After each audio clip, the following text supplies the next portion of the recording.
Hi everyone. This evening I'm going to read you a chapter from one of my favourite books when I was a little girl. It's called The Owl Who Was Afraid of the Dark. It's by Jill Tomlinson. I'm going to read you just the first chapter. It's called Dark is Exciting.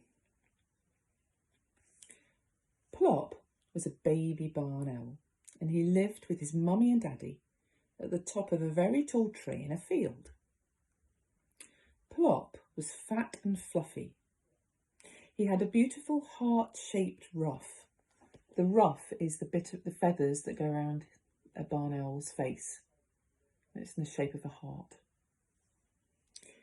He had enormous round eyes and he had very knackety knees.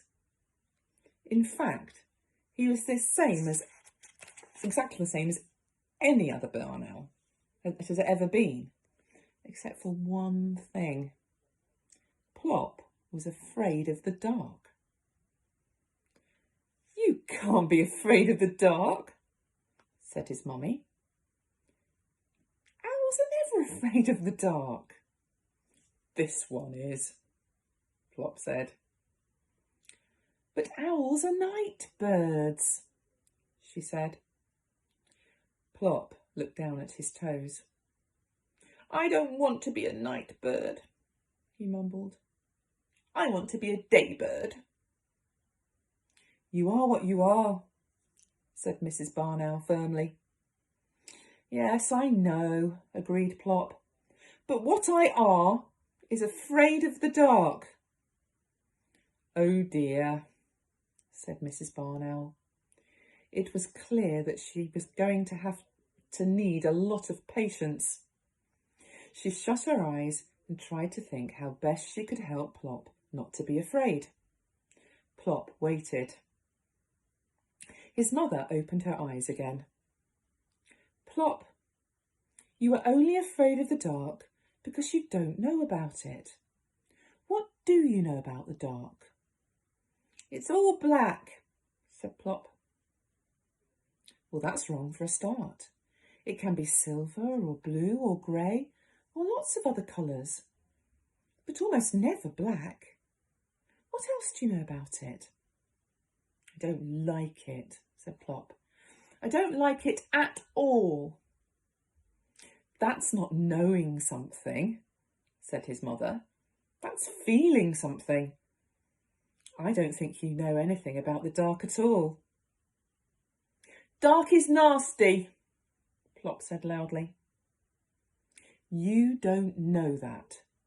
You've never had your beak outside the nest hole after dark. I think you'd better go down into the world and find out a lot more about the dark before you make up your mind about it." "Now?"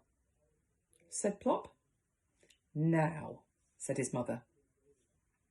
Plop climbed out of the neat hole and wobbled along the branch outside. He peeked over the edge. The world seemed to be a very long way down. "I'm not a very good lander," he said. "I might spill myself." "Your landing will improve with patience," said his mother. "Look, there's a little boy down there on the edge of the wood collecting sticks. Go and talk to him about it." "Now," said Plop. "Now," said his mother. So Plop shut his eyes, took a deep breath and fell off the branch. His small white wings carried him down, but, as he said, he was not a good lander. He did 7 very fast somersaults past the little boy. "Ooh!" cried the little boy. "A giant Catherine wheel." "Actually," said the Catherine wheel, picking himself up, "I'm a barn owl." "Oh yes, so you are," said the little boy with obvious disappointment. "Of course. You couldn't be a firework yet. Dad says we can't have the fireworks until it gets dark. Oh, I wish it would hurry up and get dark soon." "You want it to get dark?" said Plop in amazement. "Oh yes, said the little boy. Dark is exciting. And tonight is especially exciting because we're going to have fireworks. What are fireworks? Asked Plop. I don't think owls have them.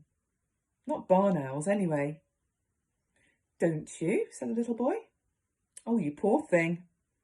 Well, there are rockets and flying saucers and volcanoes and golden rain and sparklers and... But what are they? Begged Plop. Do you eat them? No, laughed the little boy. Daddy sets fire to their tails and they whoosh into the air and fill the sky with coloured stars. Well, the rockets, that is. I'm allowed to hold the sparklers. What about the volcanoes and the golden rain? What do they do? Oh, they sort of burst into showers of stars. The golden rain pours, well, like rain. And the flying saucers? Oh, they're super. They whiz round your head and they make a sort of